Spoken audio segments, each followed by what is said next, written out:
Particular 2 line exact ಆಗಿ ನೀವು ಯಾವ ಒಂದು ಎಲಿಮೆಂಟ್ ಇಟ್ಕೊಂಡು ಬರ್ದಿದ್ರಿ ಅಂತ? ನಾನು ಸಾಮಾನ್ಯವಾಗಿ ನಿಮಗೆ ಈಗ ಕೆಲವು ವರ್ಡ್ಸ್ಗಳೆಲ್ಲ ಇರ್ತವೆ, ಕೆಲವು ವರ್ಡ್ಸ್ಗಳೆಲ್ಲ ಬರೀಬೇಕಾದ್ರೆ ನಾವೇನು ಮಾಡ್ಬಿಡ್ತೀವಿ, ಸ್ಟಾರ್ಟಿಂಗ್ ಏನಾಗುತ್ತೆ, ಮಧ್ಯ ಏನಾಗುತ್ತೆ, ಎಂಡ್ ಏನಾಗುತ್ತೆ ಅಂತ ಕನೆಕ್ಟ್ ಮಾಡ್ಕೊಬತ್ತೀವಿ. ನಾನು ಸಾಂಗ್ ಬರೀಬೇಕಾದ್ರೂ ಅಲ್ಲೊಂದು ಇಲ್ಲೊಂದು ಬರೆಯಲ್ಲ, ಒಂದು ಸ್ಟೋರಿ ಬರ್ಕೊಬತ್ತೀನಿ ನಾನು. ಒಂದು ಹುಡುಗಿ ಏನಾದರೂ ಹೇಳಿದ್ರೆ ಅದು ಎಲ್ಲಿಗೆ ಬಂದು ಕನೆಕ್ಟ್ ಆಗುತ್ತೆ ಅನ್ನೋದು ನೋಡ್ತೀನಿ ನಾನು. ಒಂದು ಸ್ಟೋರಿ ಇರ್ಬೇಕು ನನಗೆ. ವಿತೌಟ್ ಸ್ಟೋರಿ ನಾನು ಇವತ್ತಿನವರೆಗೂ ನಾನು ಸಾಂಗ್ ನೋಡಿ, ನೀವು ವಿತೌಟ್ ಸ್ಟೋರಿ ನಾನು ಯಾವ ಲೈನು ಬರೆಯಲ್ಲ. ಸುಮ್ಮನೆ ನೀನು ಬಂದೆ, ನಿಂತೆ, ನಾನು ಓದೆ, ನಾನು ನೋಡಿದೆ, ನೀನು ನೋಡಿದೆ, ನಾನು ಯಾವುದು ಬರೆಯಲ್ಲ. ನಾನು ಬೇರೆಯವ್ರಿಗೆ ಬರ್ಸೋದು ಇಲ್ಲ ಅದನ್ನ. ನಾನು ಒಂದು ಸಾಹಿತ್ಯ ಬರ್ಸ್ಬೇಕು ಅಂದರೆ ನಾನು ಪಕ್ಕದಲ್ಲಿ ಕೂತ್ಕೊತೀನಿ.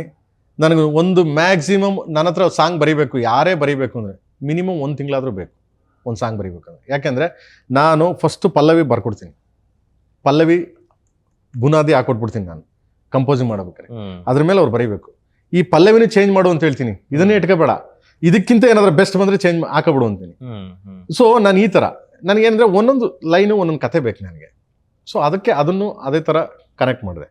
ಬಟ್ ಎಲ್ಲೋ ಒಂದು ಕಡೆ ಅವರು ಹಂಗಂದ್ರು, ನಾನು ಬರೆದಿರೋ ದೃಷ್ಟಿ ಬೇರೆ, ಅದನ್ನು ಅವ್ರಿಗೆ ಅರ್ಥ ಆಯಿತೋ ಅರ್ಥ ಆಗಲಿಲ್ಲೋ ಗೊತ್ತಿಲ್ಲ. ಒಬ್ಬ ಸಾಹಿತಿಯಾಗಿ ಇದು ಇಲ್ಲೇನು ಹೇಳಲಿಲ್ಲ, ಇಲ್ಲಿ ಹೇಳಿದೆ. ಬಟ್ ಇದನ್ನು ತಂದು ಇಲ್ಲಿ ಹಾಕ್ಬಿಟ್ಟಿದ್ರೆ ಮುಗ್ದೋಗಿರೋದು. ಅದು ಇದನ್ನು ತಂದು ಫಸ್ಟ್ಗೆ ಹಾಕಿದ್ರೆ ಮುಗ್ದೋಗಿರೋದು. ಬಟ್ ನಾನು ಫಸ್ಟ್ಗೆ ಹಾಕಿದ್ರೆ ಥ್ರಿಲ್ಲೇ ಇರಲ್ವಲ್ಲ ಸಾಹಿತ್ಯ ಅದು.